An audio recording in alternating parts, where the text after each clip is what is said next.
The Jewish community gathers to celebrate amid high security after the anti-Semitic terror attack in Boulder. This year definitely feels different. This year feels harder. The world feels harder. After a worker died at a Zipline center, the public can't see inspection records because state regulators don't have them.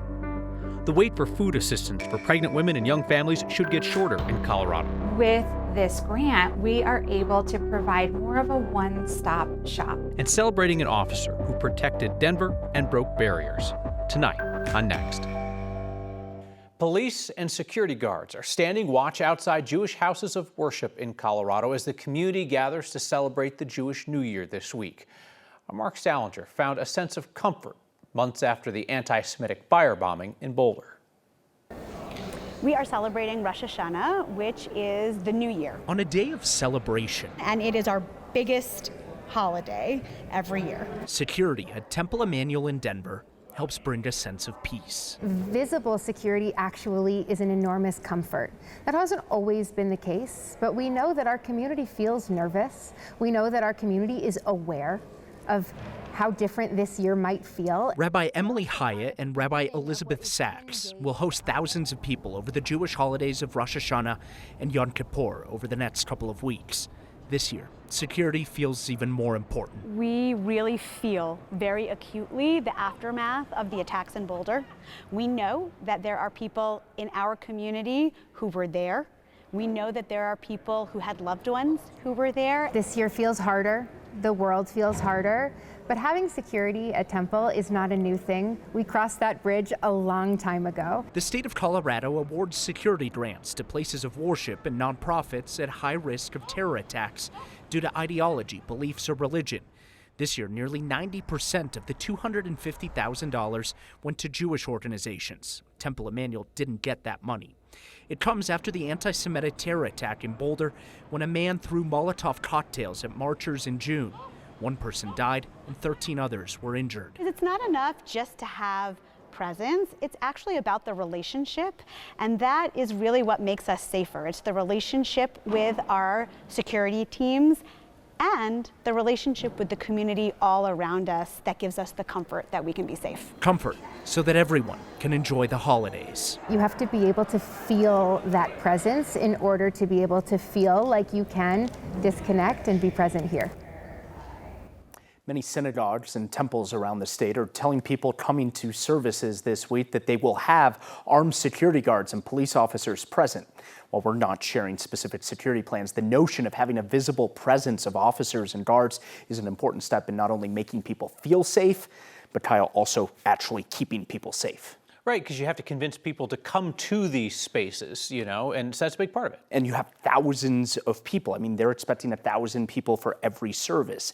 With that number of people, obviously you want them to feel safe, but also actually stay safe. So you have security guards, you have off-duty Denver police officers or on-duty Denver police officers there to say, okay, we got your back in case anything happens. Mark Salinger, thank you. Colorado's state budget is the car that you cannot fix fast enough to keep it on the road. Soon as you reach into your pocket to deal with the kerthunk, kerthunk, kerthunk, it starts to make the ch-ch-ch-ch-ch-ch.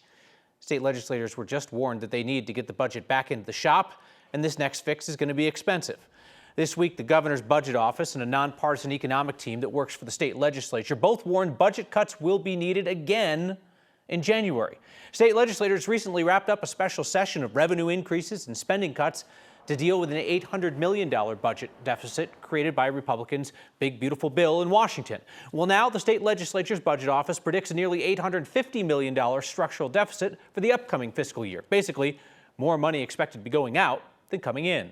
The governor's budget office blames that largely on health care costs and federal cuts to Medicaid spending.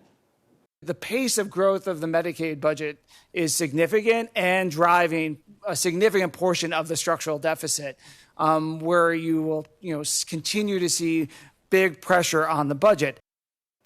Well, now we are sure to hear Democrats say once again that this traces back to Tabor, Taxpayer Bill of Rights, which caps revenue in this state. Republicans will say the state just needs to cut spending and live within those caps. Also, on the issue of Tabor, state economists are predicting that we all will get a Tabor refund next year, but not in 2027. There is still a lot that we do not know about how a guide at a rafting and zipline center in Idaho Springs fell and died last weekend. Getting those answers may be more difficult because state regulators say they don't keep records of the problems found during annual inspections. Idaho Springs police say 26-year-old Olivia Copeland from AVA Rafting and Zipline fell as she was leading a group of climbers on Saturday. Police say they were on an assisted climbing route where climbers use cables and steel steps hooked into the rock face. AVA has operated in Colorado since 1998. The state's Division of Oil and Public Safety, yes, that is a real thing, oil and public safety. They require amusement parks like AVA to have annual inspections. But they outsource the inspections to private contractors. And today the state told us those third parties retain ownership of the detailed inspection reports. 9 News Investigates pulled 5 years of state records for AVA, and the records that we could get only note that any deficiencies identified by the inspectors, quote, have been corrected. A Castilla County Sheriff's deputy is facing charges as that office is under investigation for mishandling evidence. This is the rural sheriff's office in southern Colorado where the local DA does not trust the deputies to competently investigate cases. And high-ranking sheriff's office leaders say they can't pay enough to hire good people. Keith Schultz was arrested last week and charged with official misconduct. It's a misdemeanor. This is in connection with the state's investigation.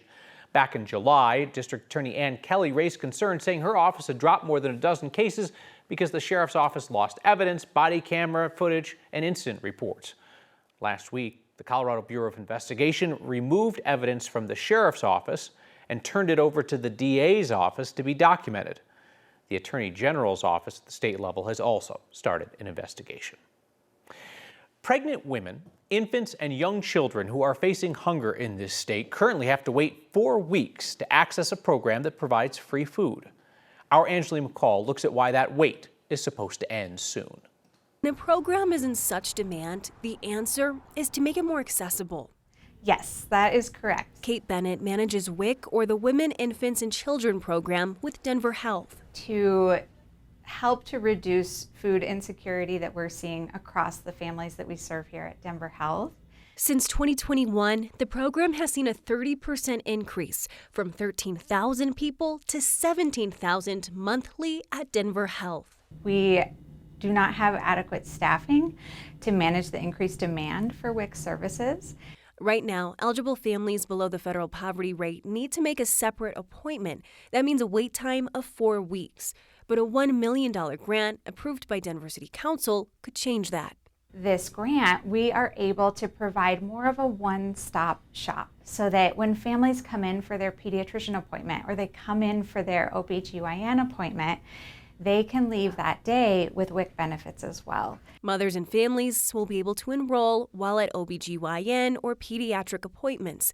They hope it reduces the wait time, increases enrollment, and ultimately makes it more accessible. I think that it gives providers a really excellent resource that families can go home with that day. There are 5 different clinics that have WIC services with Denver Health specifically. They tell me they've seen the most growth and need from the Mount Bellow neighborhood. Kyle? And Angeline, it seems like so many of these funding sources are in flux either directly or indirectly because of what's happening with the federal budget in Washington. Yeah, well, it's important to note that this is USDA funding, so this is a federally funded program. Now, important to note as well that if you're on Medicaid or SNAP, you could automatically qualify for WIC. Now, with all of the changes to those 2 programs, they say that they are wondering or concerned if they'll see people basically be de-enrolled, but they'll be willing to work with families. So we'll have to wait and see in the future. All right, Angeline McCall, thank you. Republicans have sorted out their shakeup in the state legislature after Rose Puglisi, the top Republican in the House, resigned abruptly last week, called the place toxic. So last night, a small group of party insiders picked gun rights activist Ava Flanell to represent El Paso County for the rest of Puglisi's term. Flanell owns a firearms training facility in the Springs. She was a regular at the state capitol testifying against gun control. In a statement announcing her candidacy, she outlined her priorities: fighting gun control, immigrant crime, and quote-unquote pornography in school libraries. And freshman legislator Jarvis Caldwell, Republican from Monument, is going to step into Puglisi's leadership role. He was elected House Minority Leader over the weekend, beating out 2 more right-wing members of his caucus. Jimmy Kimmel returns to his late-night show on ABC tonight, but he will be off the air in cities across America as two local station groups align with President Trump's desire for Kimmel to be pulled off the air. Kimmel's show will not be airing on local stations owned by Sinclair and by Nexstar, which is seeking government approval to buy 9 News and our parent company Tegna. ABC pulled Kimmel's show last Wednesday after FCC Chairman Brendan Carr threatened ABC stations over Kimmel's comments saying that the MAGA movement was trying to score political points off Charlie Kirk's murder. Nexstar promptly pulled Kimmel's show from its stations and received public praise from the FCC chairman. ABC followed suit nationwide, but it has now agreed to restart Kimmel's show. Colorado Democrats in Congress have called this whole incident government censorship and corporate cowardice. Nexstar is asking for FCC approval for a deal to acquire Tegna, which owns 9 News. Nexstar already owns Fox 31 in Denver. Nexstar's CEO has said that multiple stations in the same city will be combined. Jimmy Kimmel's show will be airing tonight in Denver because the ABC affiliate here is not owned by Nexstar or Sinclair. So how much formaldehyde in our air is too much? I'm not an aerologist, but I would think it would be a low amount. The state did not have an answer until last week. District 4, even though you've been gone many years, still Rudy Sandoval's place. Trailblazing police officer is honored for his decades of service to the force and to his neighborhood. Is it sizzling or sizzling? I'm going with sizzling to meet my quota. And snow in the mountains has Corey Reppenhagen feeling poetic. Our haiku master and storm chaser is back in the wild. Next.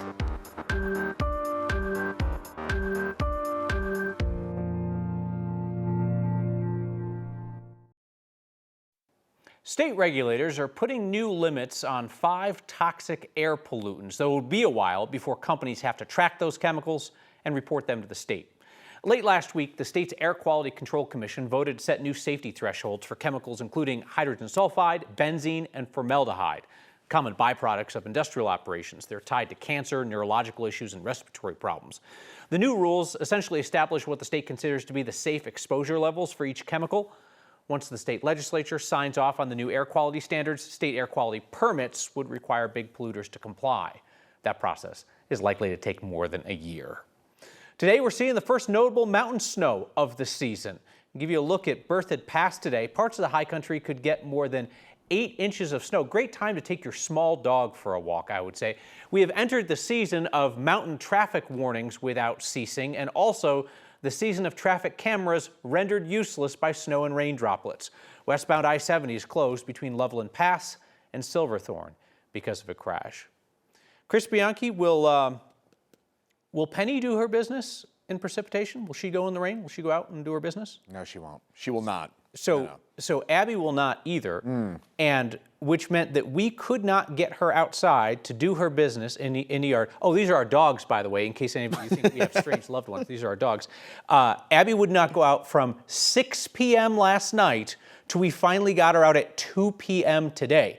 Thankfully, she's young. She must have a bladder of steel, or there's a mess waiting in the house that we haven't found. But it's a difficult season for dog owners. That's impressive. She literally wouldn't go out altogether. Penny will at least go out, and then she'll kind of sprint back in. But yeah, oh no. Abby will do like the little loop, like the meme of Grandpa Simpson, where he puts the hat on the hook and takes the hat off the hook and goes right back around. She'll do that. She will not do her business outside. I've searched the house, and I can't find it, so I truly think she held it. Oh, my goodness. Yeah. That is, well, congratulations to Abby for having that bladder of steel, and also congratulations to Denver for having our wettest day in over 2 years. Now, to be clear, it's not official yet, but it will be. We're at 1.09 inches of rain so far today at Central Park.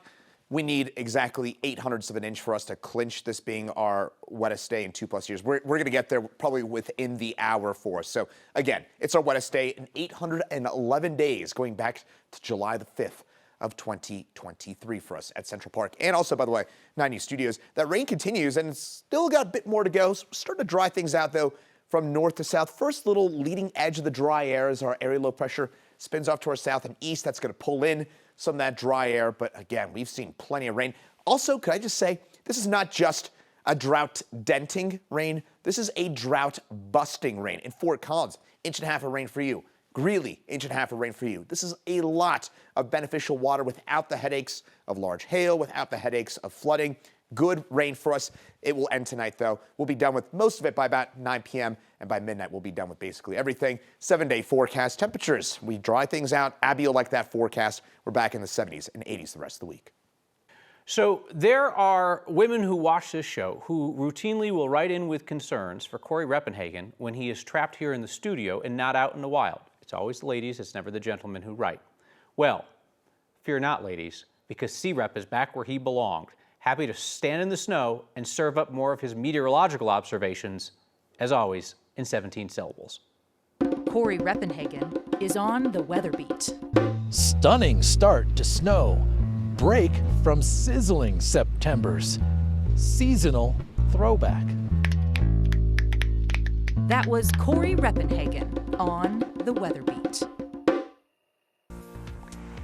Latino police officers have not always had it easy in Denver. Today's officers can thank trailblazers like Rudy Sandoval. Hey, a reminder, you can catch Next streaming each night, 6 p.m. on 9 News Plus. Next is a podcast each weeknight, wherever you get those. Every year for Hispanic Heritage Month, the Denver Police Museum recognizes a trailblazer among the city's officers. And this year, they honored a man who spent decades serving people in Southwest Denver. So this is an annual event that the Denver Police Museum sponsors with the Latino Peace Officers Association. It's the Trailblazing Award. I started 50 years ago in 1970. This year we're honoring Rudy Sandoval, who was the commander here at District 4. I mean, this was my home for a number of years in the mid to late 90s, and I'll tell you, he's the individual that made it feel like home. They tried to move him a couple of times, I understand, and the community just wouldn't allow it. They just loved him so much. We're talking about Hispanic Heritage Month. And although you didn't go around banging your chest that you're a Hispanic, you're Latino, we saw it. And as a minority officer, it was tough. You had to really prove your way. Things have changed a lot, and we're all glad for that. But in the early days, you had to prove your way, and you had to really earn your way and earn your respect. He ran the Broncos security, gang unit. He did the horse patrol, auto theft. But we needed to be outstanding to get these positions. We were not asking for it because of the color of our skin or what our forefathers went through. We were going to earn it, just as you did. You know, your legacy lives on. Your legacy lives on in many people like myself. And we're here to honor you today and say thank you. Thank you all for coming. Appreciate it. Thank you. We'll add our appreciation for Rudy Sandoval's lifetime service. Marilyn has your feedback. I'll have it for you next. It's sweater weather. It is.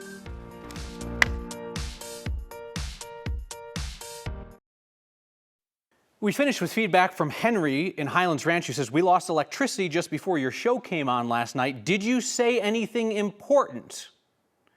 We actually did, Henry. We debated whether chili is soup and also whether chowder is soup.